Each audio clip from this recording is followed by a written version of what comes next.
community. So when I go to the grocery store, somewhere between 10 and 15% of my dollar stays in the local community. The rest leaves because it has to pay the truckers, it has to pay the agribusiness giants and the warehouses over in Denver or where the remote warehouses. The money leaves the community. Okay. And if I spend the money with my local farmer, that guy, he pays his local property taxes, pays his school taxes, his kids go to the school. He goes down and spends the money at the local feed store, the local hardware store. He spends the money here in the community. It doesn't leave the community. And depending on who you talk with, that multiplier effect for agriculture in an agricultural community is 5 or 6. That means it's 5 times as effective as if you go to the supermarket and the money leaves the community. So it's really economic development.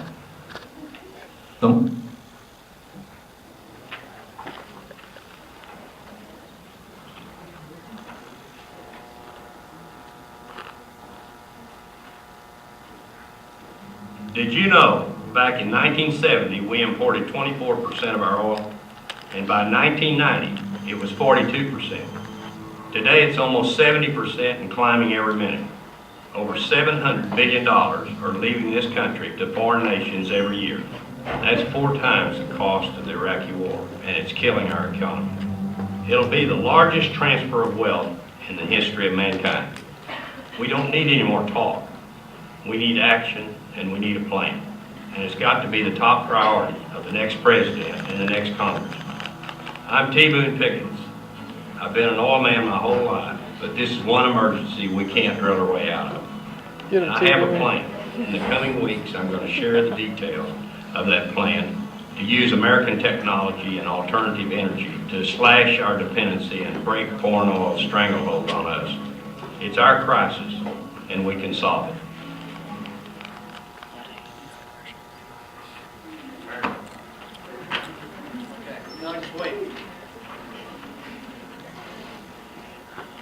I really hope the cops will show up. If the cops come, it wasn't my fault, I swear. There's a message on the screen saying the police department has been notified and are in transit to your location. Formulate a story now. I'm working on it. You guys all watch me. I didn't do anything. In reality, though, I mean, when Howard, they're really great, you know, those, what are they called? I can't even say, I'm having a moment. I know what they are. But, we can't have any where I live in my county. Have any what? Those wind turbines. Oh. For the fact that they're like in Woodward County. There's like a whole bunch of them in Woodward County, and they're like benefiting the schools over there. But in Harper County, we can't have any for the fact that it's because of the prairie chicken. Like, I've never seen a real prairie chicken ever. How does that hurt the prairie chicken? They're okay, I guess like PETA or environmentalists are like, it's gonna kill the prairie chicken. I'm like, if anything, they're gonna fly everywhere. Go with that. And they like hit, I guess they run into them and die. I'm like, they're going not too fast. Right. But it's like not even helping my school system, my high school and stuff. And it's kind of terrible. Because I'm like, if anything. Hey, bitches! Bitches here, bitches there. Now, in my day, I will never come into a room and call everybody bitches. In my day, 18th century, Scotland, UK, a bitch was either a female dog or an insult to a person. But I've been dead since 1776. By the way, everybody in heaven speaks a southern accent. And since then, I've had a lot of roommates up in heaven. My current roommate is Tupac Shakur. And I was asking him, when you speak to people in 2012, how do you refer to them? Ladies, gentlemen, what's it go? He said they're all bitches. They're all bitches. And so, when in Rome, be like the Romans, 2012, we're all bitches. You're a bitch, I'm a bitch. Now, whenever someone comes down from heaven, they always dress as they dressed when they were alive. That way you know who they are. And you probably know who I am. I'll give you a couple hints. I was born in 1711. I died in 1776. Spent most of my life in Scotland. I'm considered the greatest philosopher to write in the English language. I'm the father of the Scottish Enlightenment. And even though I was probably me and Voltaire were the greatest thinkers of the 18th century, I could never get a position as a professor at any school because part of my philosophy was skepticism. I was skeptical about everything, even religion, and because I said I refused to say that I know anything for certain about God, then I was refused all positions. But my book sold well, and ironically, despite my skepticism, I made it into heaven. Now, I was no hero when I got there. Pearly gates were starting to close. My dad would slide right under the pearly gates. I just barely got in, but I'm there. And there you know who I am? I'm sorry? I am not Adam Smith. I did not die a 67-year-old virgin. Exactly. I am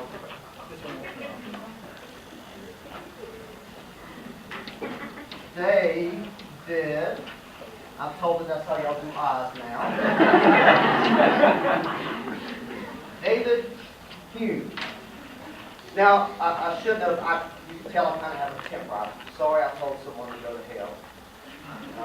I've been called, everybody thinks I'm Adam Smith. When I come down to earth and I pop up like this, everybody thinks I'm Adam Smith, especially if I say that I wrote the first modern piece of economics. Now, Adam Smith is called the father of economics. His book, The Wealth of Nations, published the year I died, is considered the foundation of modern economics.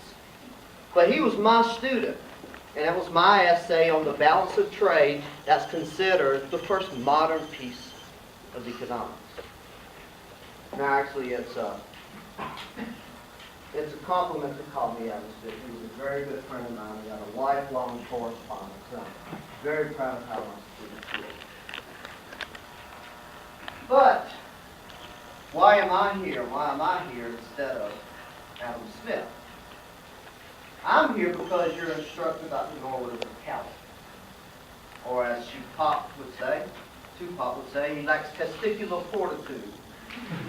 Don't know what that means. That's what he told me to say. I'm relying on him for a lot here.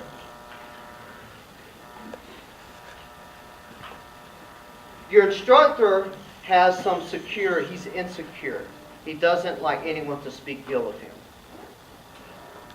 There may be some people here who consider themselves locavores, and they like the idea, and they promote the idea of local food. There's a lot of good reasons to buy local food. If a farmer has better produce, better food, then yeah, if it tastes better, more nutritious, great, buy local. Or if it's the same food at a lower price, sure, as long as it's a better product, buy local. But there's this one economic argument that they made that's clearly invalid. And they won't tell you that in your face. And so we prayed for someone with more courage to do it, and here I am. He didn't pray for Adam Smith. He prayed for David Hume. Because the locavore argument that I'm going to say is invalid is actually the subject of that famous essay I wrote on the balance of trade. See, there were a lot of fools in England and Scotland at the time. And a lot of them, and kings always listen to fools, both kings and queens. And there were people saying that we should not import anything. Even if people are starving. And even when people were starving, they did not want to allow cheap imports of anything. The reason is that when the people in the British Empire paid for imports, the people took the money and took it back to whatever country they're from. Germany, France, Spain. And so the money left. You paid for stuff, you got some stuff, but then the money went away. And that wealth was viewed as gone. And so they didn't want us to import from anybody, again, even when people were starving and food was cheaper. And I thought that idea was ridiculous.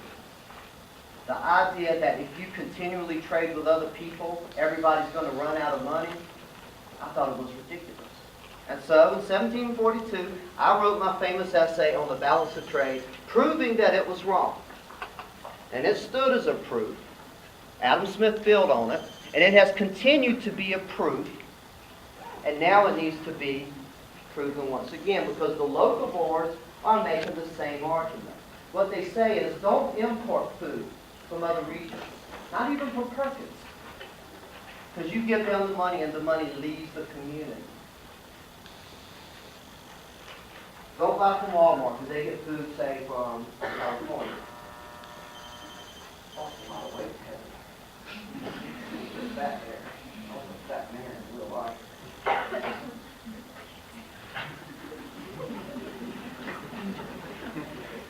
And they don't want us to, they want us, instead of importing food, pay local farmers for it, because then you give it to someone close to you, and you benefit the local community. That farmer gives it to someone else in the local community, and so on and so on. It's a seductive argument, I'll grant you that. And on the surface, it seems to make a little sense. But I can prove that it's wrong the same way I did in 1742. The exact same argument. And I do find it frustrating that today people are making economic arguments, pure economic arguments, without learning anything about economics. It's goddamn, No, I wasn't calling. No, it's just expression.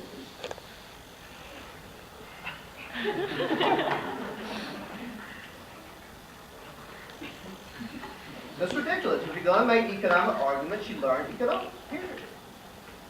And so that's what I'm here for, to repeat the arguments I made in 1742.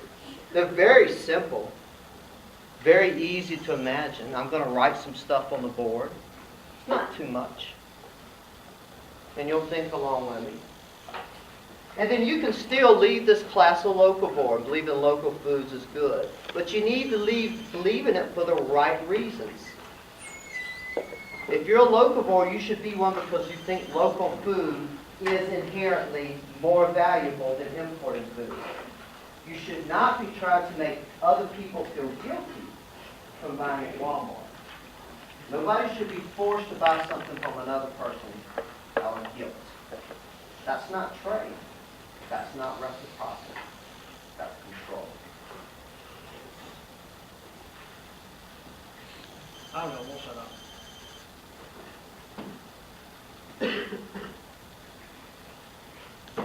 Here's how this works. We're going to imagine a region. We're just going to call it a region. It can be Stillwater. It can be Oklahoma. It can be U.S. It can be your neighborhood. It could be you. A region with a certain amount of people.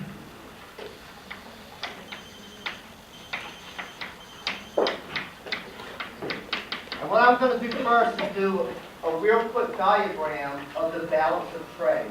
Money coming in, money going out.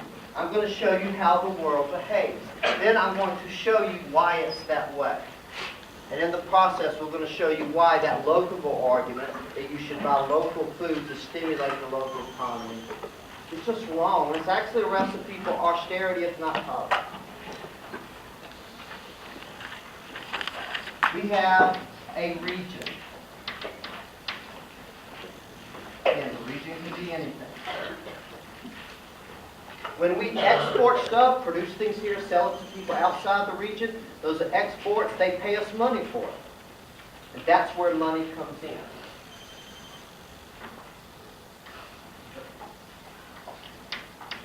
Dollars enter from exports.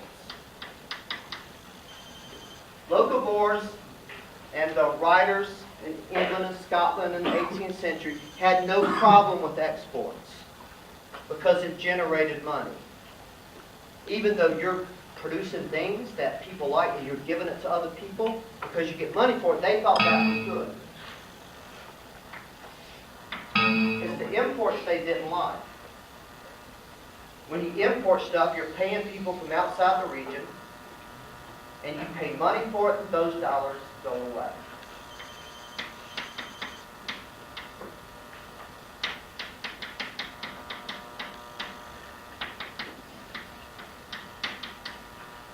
So we have dollars coming in and dollars going out.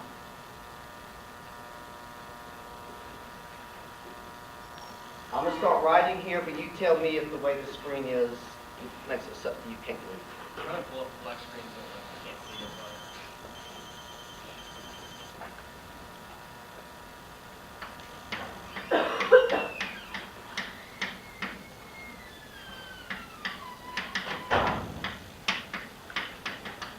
The key to understanding my argument is to understand that prices change all the time. Does the price of something in Stillwater? Does the price of that same good in Perkins? And it may be a different price.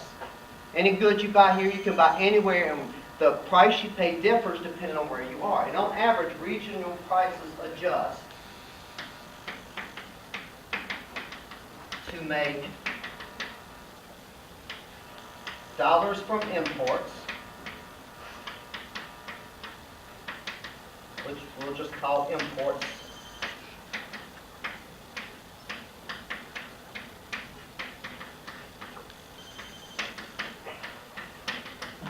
imports equal exports. That was the thesis of my essay. And it's remained a central tenet in economics. Imports equal exports. Maybe not this second, maybe not this week, but on average it has to. Don't write this down yet. So when the local board says that exports is good because it brings money in, but imports is bad because money goes away, they're failing to see one of the most important things to understand about economics is that you cannot choose whether you export or import. You can only do both of them at the same time. You either trade with other people or you don't. And we'll see why now. What we're going to do is we're going to go to section B, and we're going to take the local board utopia and see what would really happen if we tried to export but never import. Because that argument about buying local food to stimulate local economy doesn't have anything to do with food. You can say it for anything. Lumber, iPods, anything. It's an argument about any good, not just food.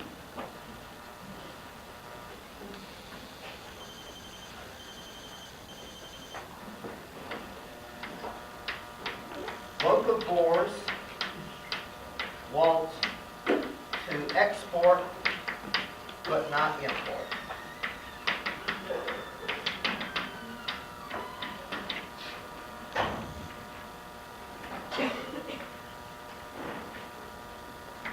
We're going to have the same graph here. Except we're going to say no dollars exit from imports, because imports equal 0.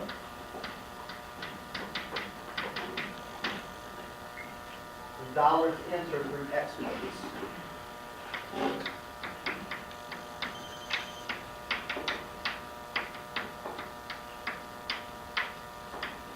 So it's okay to export because money comes into the economy and that stands for wealth.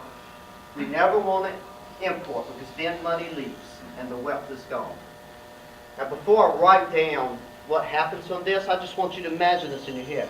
This is just one of the easiest proofs anybody's ever done.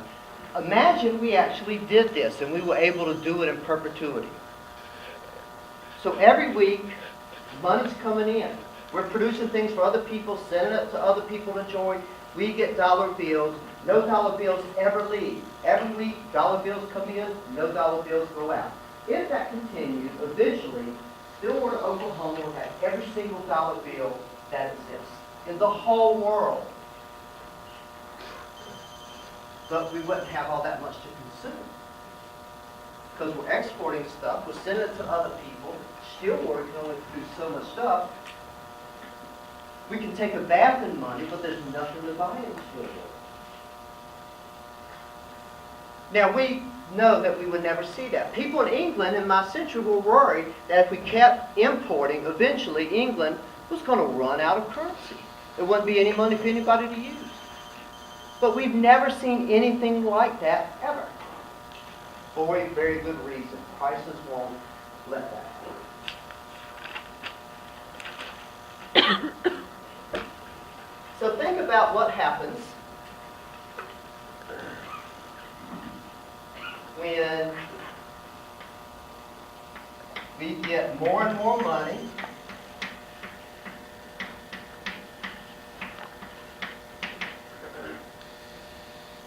we have less and less to buy.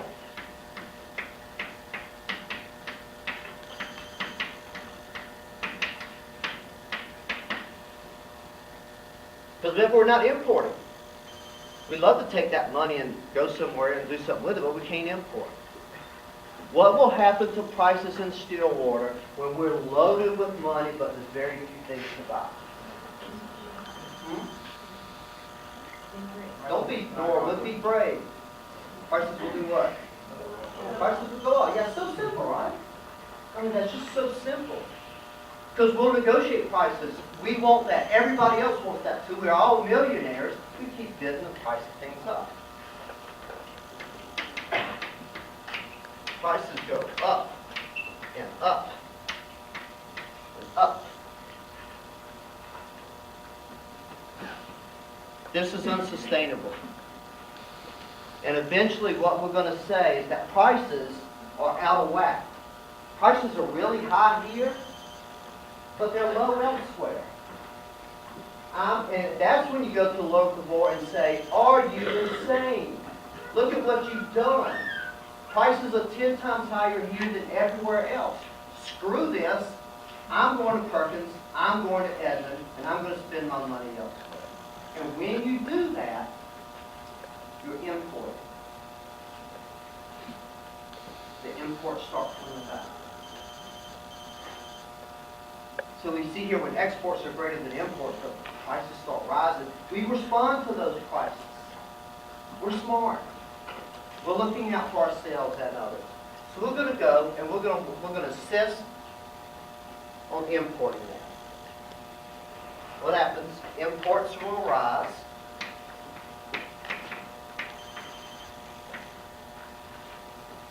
This continues.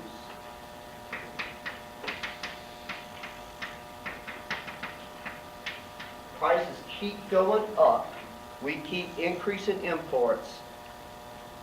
But it doesn't last forever. Prices keep going up until what? People refuse imports equals exports. Until imports equal exports.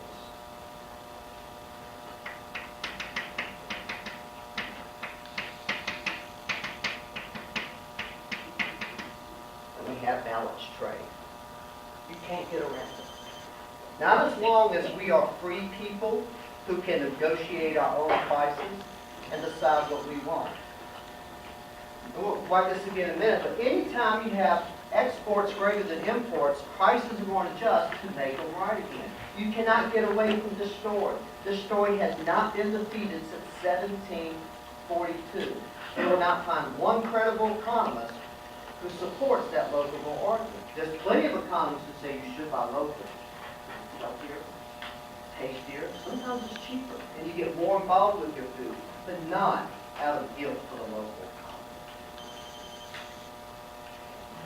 I'm going to do C now. We're going to say what happens if you only import but never export.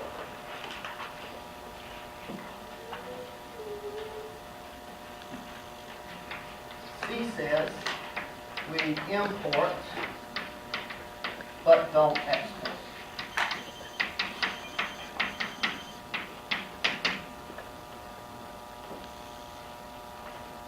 And then you do the same graph.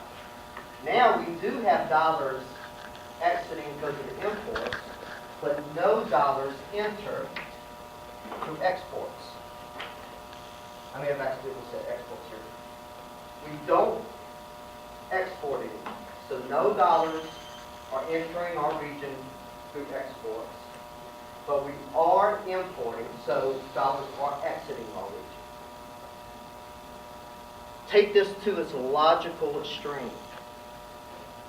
Now, instead of having all the money in the world, every week more and more dollars leak through Stillwater.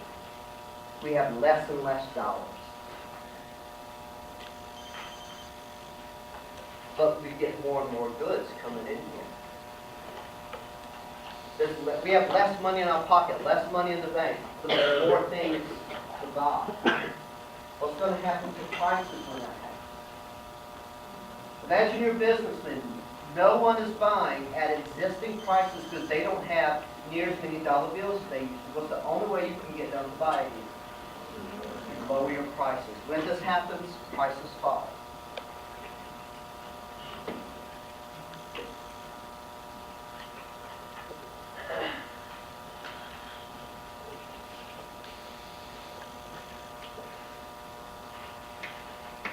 We have less and less money.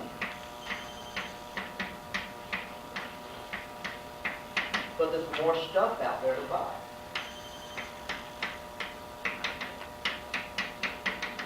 We have less dollars and there's more stuff to buy. The only way we're going to buy that stuff is if you lower prices. So prices fall.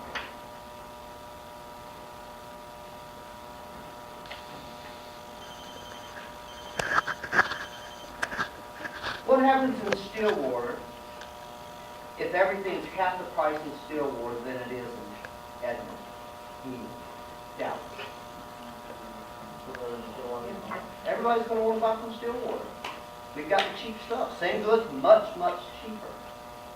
They're going to be at our borders clamoring to get in, bribing whatever official is needed to get in here and buy our stuff. So this idea that we don't export is just not sustainable. Not so long as we are a free people. The pressure from prices will get too much. Prices fall.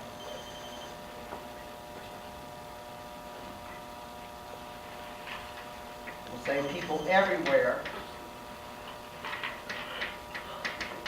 want our exports.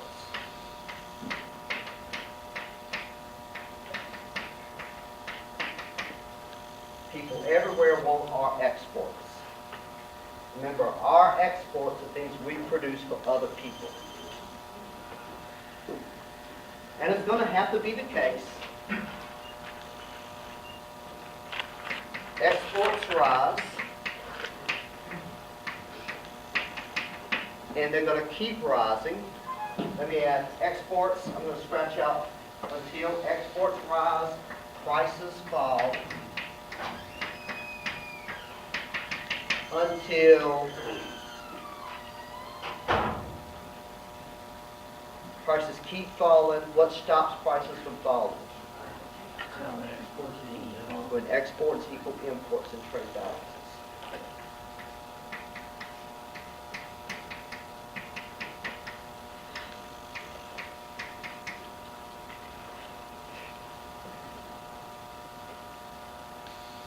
In the same argument I made in 1742 that has been defended, stood the test of time, is only now emerging to be retested. I'm going to have a little table, 3 lines.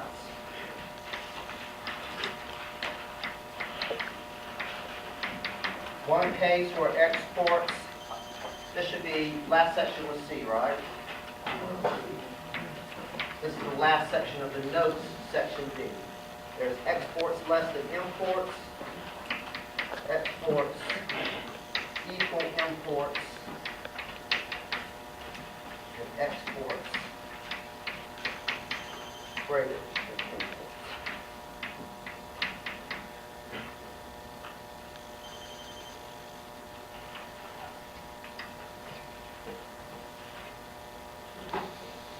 We just saw that when exports are less than imports, prices fall.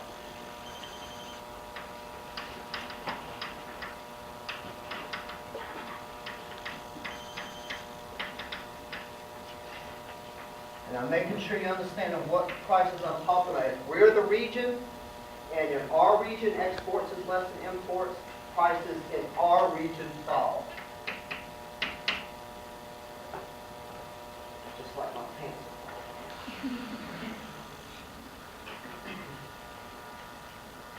If my pants did fall, it's David King who reported to police, not David Moore, right?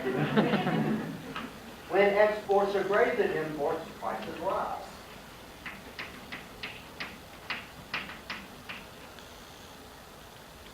I don't think I need to repeat in our region. If you want to write it again, you can. All the prices you were talking about now. And when exports equal import prices are stable.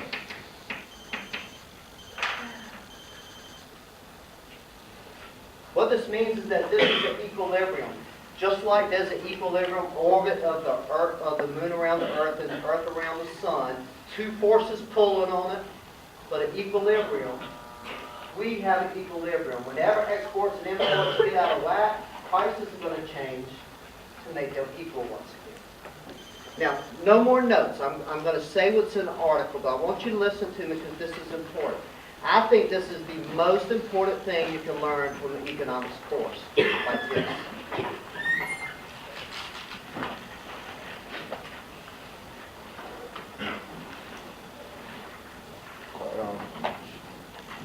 Cleopatra's texting. That's right, that Cleopatra. She is crazy. And it's this. Think about the local foods movement. It tries to make you feel guilty by importing food. The Made in USA brand tries to make you feel guilty from buying a good from China. And I think that's a bad thing. Anything that tries to make us, anything that creates discord between people, us in Perkins, us in Nebraska, American and China, I think is bad. I think it's bad for the world. And it doesn't have to be if we've learned some economics. Because if it's true that on average, exports equal imports, then no matter what you do, you support your local community. If you spend $10 on local food, you're giving it to a local farmer, and some of that will have a multiplier effect and stay in the economy. Suppose instead you take that $10 and you import food. Well, it has to be that $10 of imports are associated with $10 of exports. And those exports come back to Stillwater, and that $10 comes right back into the United States. Or Stillwater, whatever we're talking about.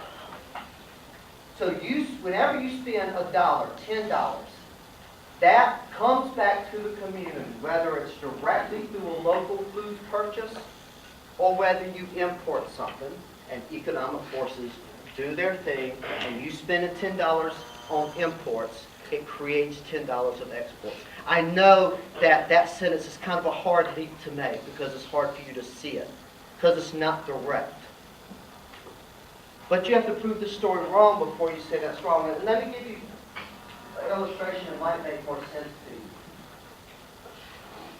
Some people say that when we import oil from Saudi Arabia, that represents money that's lost to the United States. Wealth that you and your community could have. Well, this is what I believe. When you take United States dollars and you give it to a Saudi prince for the oil, and you bring that oil back, well, one thing, you're getting something for the money. The wealth is not lost, just in the form of oil. But this is what's more important. What can a Saudi prince or anybody really do with a U.S. dollar?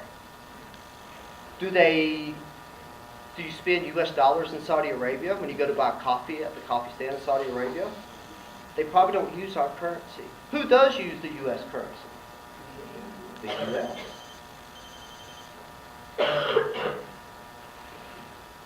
When we give Japanese $10 million for their great cars, what can the Japanese do with $10 million?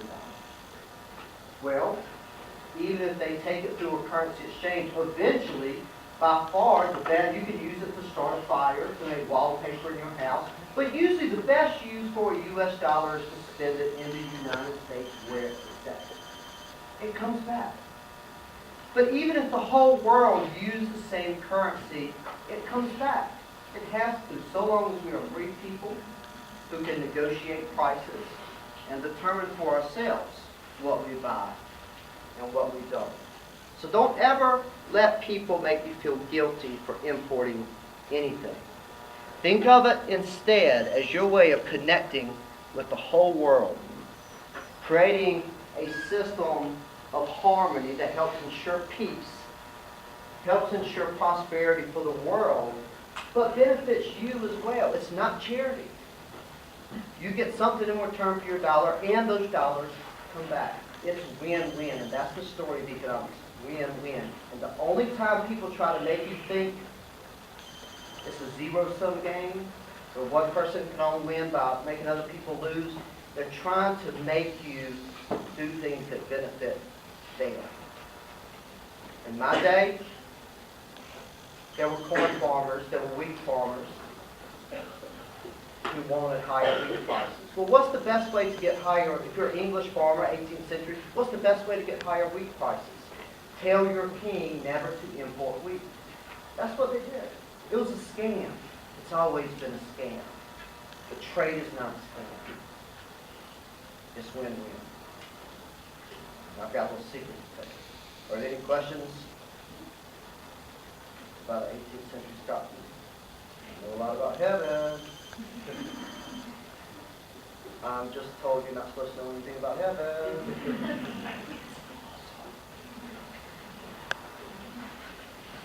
Okay, Dr. Norwood, we'll see you in lab today and tomorrow. It's optional. We're going to work on homework 4, though. I won't take attendance. No applause? Oh, there's some